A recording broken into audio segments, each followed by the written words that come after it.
takrat eno obdobje sem se z eno punco družila, tako simpatična punca, res, mislim, se ona je tudi zdaj na sceni, ampak jo ne bom imenovala.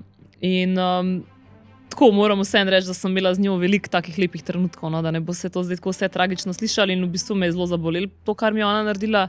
Ona je imela med drugim pač ključ od mojega stanovanja, ker jaz sem pač res bila navajena, da ko smo prijatelji, a ne. In pač si kriješ hrbet in tako. Ampak ne vem, ona se očitno ni tako počutila v moji družbi. In ko sem jaz imela trgovino, njena mami je bila računovodkinja, sem jaz rekla, no super, pa mi lahko tvoja mami knjige vodi, a ne. In mi jih tudi je.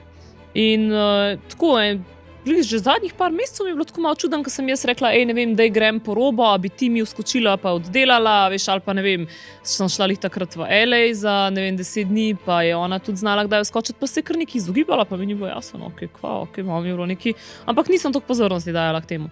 No in potem lih res se jaz vračam iz LA-ja in tako me začne slediti tako nek profil, kao neke obleke online, a ne. In jaz gledam in tako vidim slike oblek od mojih dobaviteljev, veš, in tako sem bila tam vsak vikend, da poznaš vsak kos. In jaz gledam ona na slikah. In je ona dejansko, pač, ker je pri mami imela dostop do vseh mojih papirjev, dobaviteljev in tako, a ne, pač odprla online trgovino, dejansko pač skoraj s temi kosi, kjer jaz prodajam, a ne. In meni je bila pač to taka izdaja, ker meni bi bilo čisto drugače, če bi ona meni rekla, meni je všeč to, kar delaš, jaz bi šla v to online, če bi mi spet povedala,